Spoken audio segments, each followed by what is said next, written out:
Hi friends, ever wondered what proteins are? Proteins are very important for our body as 20% of our body weight is protein in nature. Proteins are required for the growth of a baby right from mother's womb till the last day of our life. Proteins make up the building blocks of our body. They are the basic structure. Proteins are there in our muscles, our ligaments, tendons, bones, tissues. All the muscles in our body are made up of proteins. Even the heart muscles are made up of proteins. We have lot of proteins in our blood in the form of antibodies, blood cells which carry oxygen and nutrients to various parts of our body. Insulin, which controls our blood sugar, is again protein in nature. There are various enzymes in our body which control the digestion, absorption and utilization of food in our body. These all are protein in nature. Apart from all this, proteins are also a good source of energy.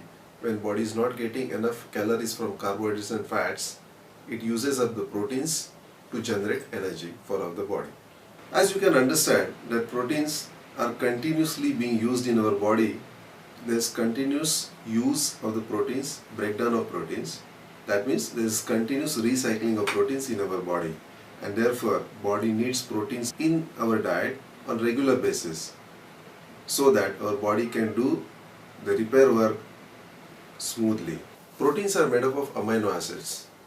Our human body has 20 different amino acids, out of which 11 our body can manufacture, and therefore they are called non-essential amino acids. Whereas 9 amino acids we have to get adequately from our diet on day-to-day basis, and therefore they are called essential amino acids. Now if our body doesn't get enough supply of essential amino acids every day, we will fall sick, because as you know, we have to have a lot of functions which are dependent on the protein intake of our food. Now where do we get these proteins from? There are different food sources from which we get proteins, which can be non-vegetarian or vegetarian.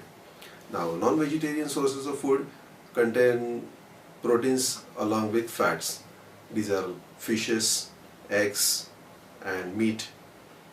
These are having a very good balance of all the essential amino acids that a human body needs, and therefore they are complete proteins. But they are having a lot of fats, and the way we cook these proteins, these food sources, can be unhealthy and can add a lot of fat to it. Compared to that, the plant sources, which are different cereals, legumes, nuts, these are having certain essential amino acids and they lack certain essential amino acids, and therefore they are incomplete proteins. Therefore the biological value is also less. The advantage is that they are having less fat, and some of them, yes, can be eaten raw like nuts. It does make sense to combine different protein sources to compensate for the lack of certain essential amino acids individually in each of those.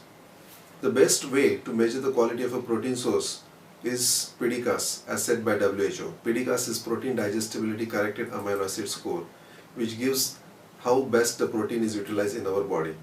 The PDCAAS of 1 is maximum, which is for soy isoflavones, milk casein and egg. Anything below 1 is poor source of protein. A healthy adult needs around 1 gram of protein per kilogram body weight per day. Out of this, some can be obtained from the daily diet and some has to be given in the form of supplements. The protein requirement increases during the growing phase. The kids need around 1.5 to 1.75 gram per kilogram body weight of protein every day. The requirement in case of athletes is from 1.5 to 2 grams per kilogram body weight. Lactating mothers and pregnant ladies have an extra need for protein, and they need around 1.5 gram per kilogram body weight of protein. The requirement of protein increases in any illness. Maybe it may be acute like flu, dengue, malaria, typhoid, or it may be chronic illness like tuberculosis, cancer, lung diseases, heart diseases. It may be osteoporosis, osteoarthritis.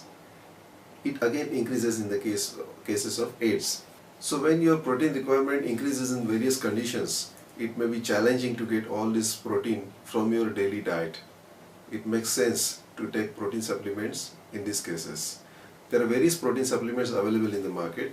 Some are from milk casein, some are from soya, some are pure amino acids, creatinine. The best way to take is a combination of soya isoflavones and milk, which give well balanced formula of all the essential amino acids that you need. Soya isoflavones and milk caseins are bland in taste, so they can be mixed with any food or drink that you take, and it is very easily digestible. Secondly, they don't have any flavor, no color, no preservatives. In addition, soya isoflavones are having anti-cancer properties. They reduce LDL cholesterol and hence they are very good for heart.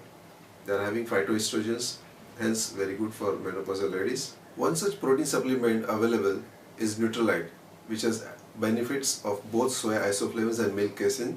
Very easy to digest, has no color, no sugar, hence safe for diabetics, no preservatives, no artificial sweetness, and hence it can be utilized by any patient or any person. It has 80 grams of protein per 100 grams of the powder.